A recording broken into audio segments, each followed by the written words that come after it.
올해 초 퇴근길 도로 위에서 가벼운 접촉사고가 발생했습니다. 버스 전용차로에서 안쪽으로 차로를 옮기던 중이었는데요.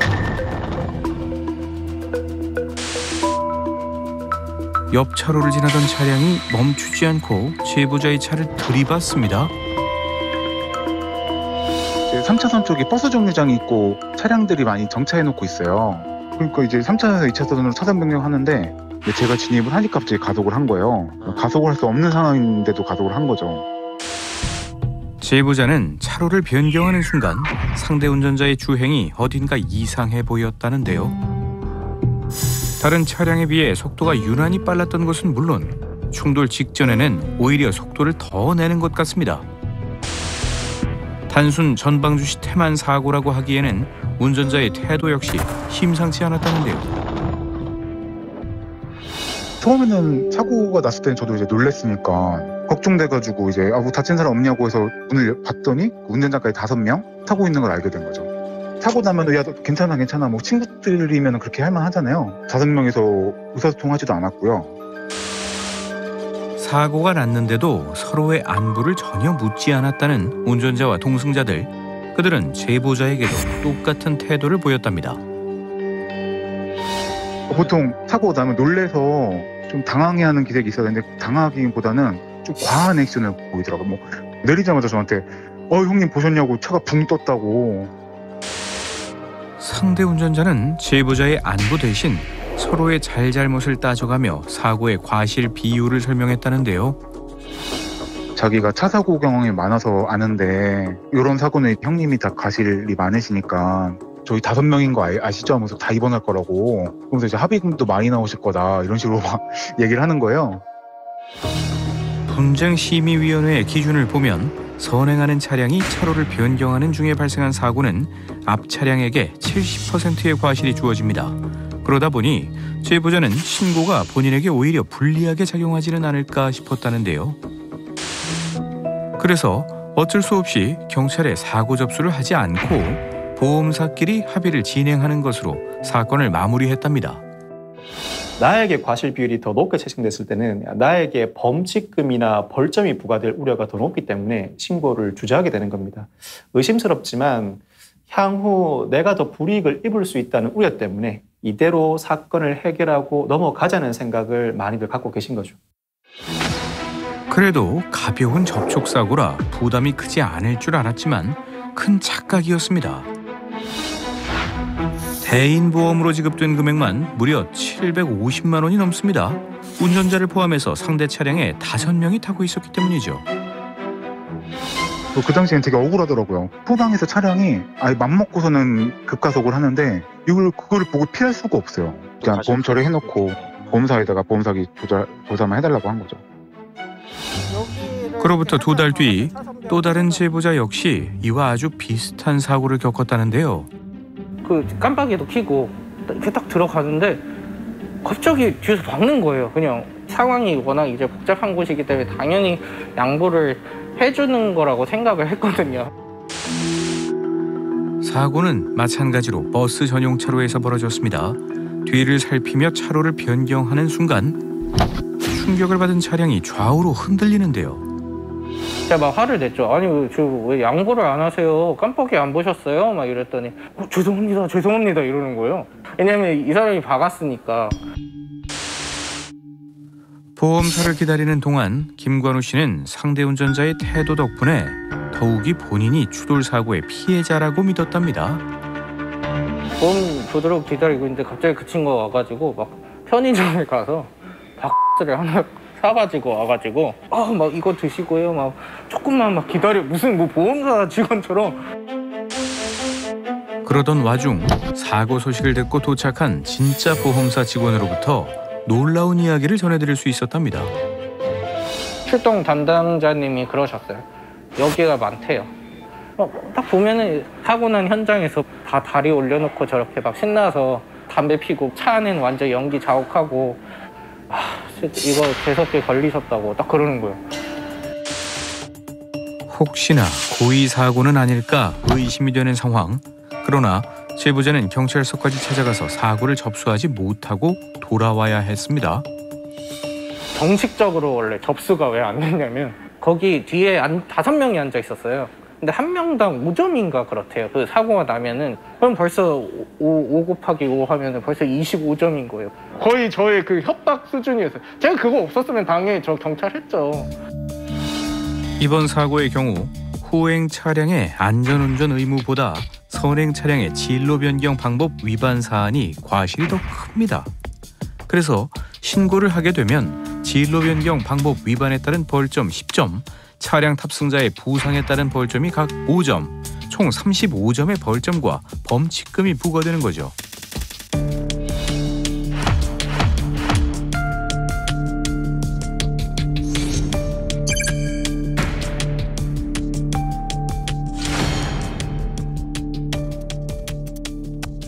사실 보험 사기임이 입증된다면 사고를 당한 측은 사고의 피해자이기 때문에 애초에 범칙금이나 벌점이 부과되지 않아야 하는 것이 합당합니다. 만약 보험 사기를 신고하게 되고 그 이후 보험 사기임이 입증된다면 이미 받은 벌점을 공제 삭제하는 제도를 마련할 필요가 있어 보입니다. 다행히 이번 사건의 경우 수많은 피해자 중 한 명의 신고로 일당의 보험 사기 정황이 속속들이 밝혀지게 되면서 사건이 검찰에 송치될 예정인데요. 앞선 두 사고를 포함해 유사한 차로 변경 사고를 반복해서 일으키다 결국 꼬리를 잡히고 만 거죠. 문제는 보험 사기로 의심되는 대부분의 사고들은 신고조차 접수되지 않은 채 수면 아래에 숨어 있다는 겁니다. 또 다른 제보자 역시 보험 사기가 의심되는 사고를 겪었지만 아직까지 신고를 하지 못하고 있다는데요. 사고는 사거리에서 좌회전을 마친 뒤에 벌어졌습니다. 1차로에서 좌회전을 돌아 교차로를 통과한 순간 옆 차로에서 같이 좌회전하던 차량과 부딪히고 만 건데요.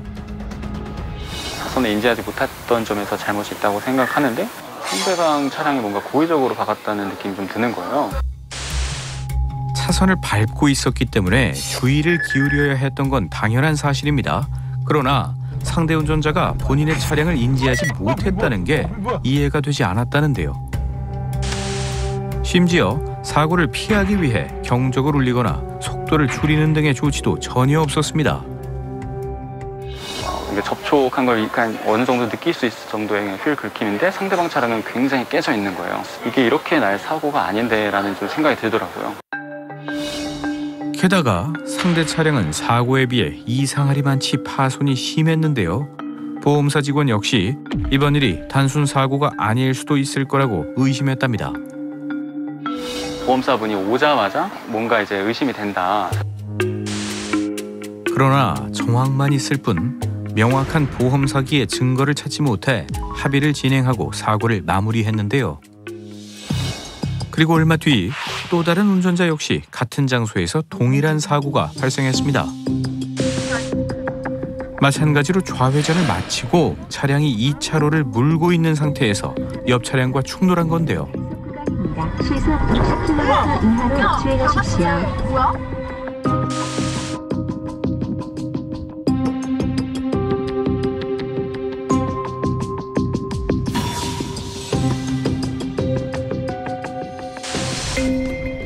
이번 제보자 역시 어딘가 미심쩍은 사고였답니다.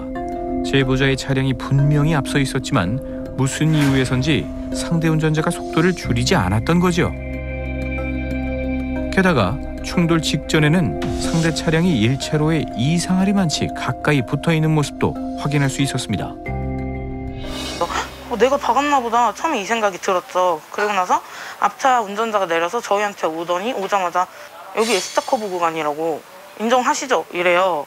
뭔가 이상해서 제 보험사도 왔을 때 제가 물어봤어요. 저분 계속 이 지역에서 이러시고 다닌다고. 보험사는 상대 운전자의 사고 이력을 확인하고 보험금을 노린 고의적인 사고일 거라 의심했는데요. 이번 사고 역시 상대 차량은 제보자 차량에 비해 파손이 심각했습니다. 그런데 어디서 많이 본 차 같은데요. 바로 앞선 사고와 동일한 차량입니다. 보험사에서도 이러한 사실을 알고 이번 사고를 보험사기 특별조사팀으로 넘겨 면밀히 조사 중인데요. 정상적으로 좌회전 들어가서 교차로 안에서 차가 좌우측 차선을 밟거나 침범을 하게 되면 이때가 찬스라고 판단하고 급가속을 하는데 이 차량도 순간적으로 급가속되는 부분이 보입니다. 보험 사기범들의 일반적인 특징이 거기서 그대로 나타납니다. 해당 교차로는 1차로에서 좌회전을 하게 되면 곧바로 우측으로 급한 곡선 구간이 나타납니다. 그러다 보니 많은 차들이 이 구간을 지날 때 점선을 밟고 지나게 되는데요. 이 사고 역시 차선을 밟고 있는 차량에게 70%의 과실이 주어지다 보니 이를 노리고 일부러 사고를 유발했을 수도 있다는 거죠. 그렇다면 만약 보험금을 노리고 일부러 사고를 낸 사실이 밝혀진다면 그 처벌은 어떻게 될까요? 보험 사기에 대해서는 보험 사기 방지 특별법이 제정돼 있습니다. 이 법에 따라서 보험 사기로 보험금을 취득한 경우에는 이런 경우 최대 징역 10년, 상습범인 경우 최대 징역 15년에 처해지게 됩니다. 이 형량이 높은데도 불구하고 근절되지 않는 보험 사기. 악의 고리를 끊기 위한 방법이 없는 건 아닙니다. 그들이 노리는 표적이 되지 않으면 되는 건데요. 자, 평소에 무심코 교통법규를 위반한 경험이 있는 분들이라면 지금부터 보여드릴 영상을 아주 주의 깊게 봐주시기 바랍니다. 마치 먹잇감을 찾아 헤매는 하이에나처럼 도로 위를 맴돌면서 타겟을 찾아내는 이들의 수법. 맨인 블랙박스가 공개합니다. 사고는 올해 초 광주의 한 사거리에서 발생했습니다. 교차로를 채 다 지나지 않았을 때 2차로에서 달리던 차량이 제보자의 차를 그대로 들이받습니다. 들어오는지도 몰랐고 뒤에 있는지도 몰랐고 앞에 길 있잖아요. 그냥 갔으면 되는데 얘들이 왜 굳이 끼어들었지? 당시 2차로는 앞서가던 차량처럼 굳이 차로 변경을 할 필요가 없는 상황이었는데요. 그래서 상대 운전자가 1차로로 끼어든 이유를 도무지 알 수 없었답니다. 하지만 얼마 뒤 사고 현장에 도착한 보험사 직원을 통해 사고의 원인을 짐작할 수 있었다는데요. 양쪽 보험사끼리 이야기를 하고 저한테 왔어요. 대인 접수했다고. 그래서 지금 병원 간다고 한다고. 양쪽 다 냄새 난다 했어요. 제 보험사뿐만 아니라 그쪽 보험사도 얘네 일부러 그런 것 같다. 그런데 여기서 하나의 의문이 드는데요. 상대 운전자가 정말 고의로 사고를 낸 거라면 그들은 왜 멀쩡히 가고 있던 제보자를 범행 대상으로 삼았던 걸까요? 좌회전 그려진 차선에서 제가 직진을 했어요. 뭐 포켓 차선이나 서로 마주보는, 양쪽 마주보는 그런 차선도 아니고 무슨 일이 있겠냐.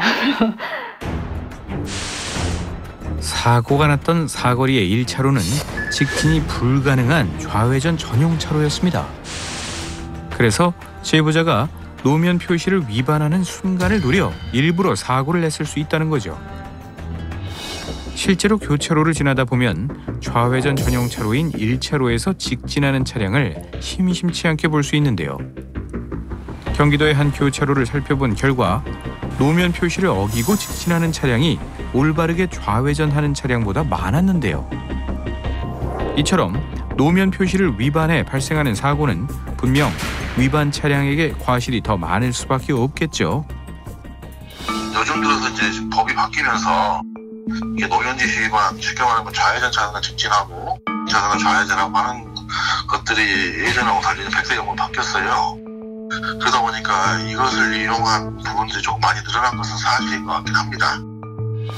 그리고 경찰 역시 이와 유사한 사고가 해당 교차로에서 반복적으로 일어나는 것을 확인하고 수사에 착수했는데요. 작년 5월부터 또 올해 5월까지 한 1년간에 걸쳐서 노면 표시 위반한 차량을 상대로 해서 고의사고를 일으켰습니다. 총 23건을 고의사고로 입건을 해서 보험사 피해액은 1억 8천만 원가량 됩니다. 피의자들은 1차로에서 좌회전만 가능한 교차로를 범행 장소로 삼았습니다. 그러다 1차로에서 직진하는 차량이 나타나면 그때를 노려 고의적으로 사고를 유발했던 건데요. 해당 교차로의 CCTV 영상을 확인해 보겠습니다. 보험 사기범이 범행을 위해 교차로를 배회하며 직진하는 차량이 나타나기만을 기다리는 정황이 포착됐는데요. 분명 누군가가 노면 표시를 위반할 거라는 확신이 있었던 거겠죠. 피해자들은 총 36명입니다. 어렸을 때부터 동네 친구, 또 선후배, 학교 동창 이렇게 돼 있는데요. 이런 사람들을 끌어들여서 공범으로 가담시켜서 그렇게 수가 많았던 것입니다. 결국 이번 사건에 연루된 36명의 피의자, 그러니까 운전자와 번갈아가며 동승자 노릇을 했던 이들이 모두 보험 사기로 검찰에 송치됐는데요. 편취한 합의금은 다시 회수되고 피해자들의 보험료 할증도 사라지게 됩니다. 그 상해로 인한 피해에 대해서 보험금을 청구할 목적으로 동승했다면 동승자도 운전자와 마찬가지로 보험 사기의 공범으로서 동일한 처벌을 받게 되는 겁니다. 하지만 강력한 처벌에도 불구하고 노면 표시 위반 차량을 노린 보험 사기는 끊이질 않고 있는데요. 저는 이제 보험 사기범들만 보는 업무를 수행하는 저희 입장에서는 현재 지금 접수되는 교통사고의 한 20% 그 이상이 될 수도 있을 것 같습니다. 너무 많다고 생각할지 모르지만 저희는 오히려 이것도 제가 많이 통계를 낮춘 수치라고 저희는 봅니다. 금융감독원 통계에 따르면 2019년 한 해 동안 보험금을 목적으로 고의 충돌 사고를 낸 사기범은 무려 6,700여 명입니다. 그로 인해 발생한 피해 금액만 약 330억 원에 달하는데요. 이 또한 적발된 사고일 뿐 도로 어딘가에서는 지금도 보험 사기범이 범행 대상을 물색하고 있을지 모릅니다. 일단은 범죄에 표적이 되지 않는 것이 우선이겠죠. 후진하는 차량을 상대로 한다거나 또 진로 변경을 하는 차량을 상대로 고의로 교통사고를 일으켜서 보험금을 타는 경우가 있습니다. 교통법규를 준수하는 올바른 운전 습관을 들이는 것이 보험 사기를 예방하는 가장 최선의 방법입니다. 보험 사기는 언제나 법의 허점을 노리고 파고듭니다. 대책을 마련해도 또 다른 꼼수를 마련해 범죄를 이어가겠죠. 보험 사기의 대상이 되지 않기 위해서는 항상 교통법규를 준수하는 방법뿐이라는 사실 명심해야겠습니다.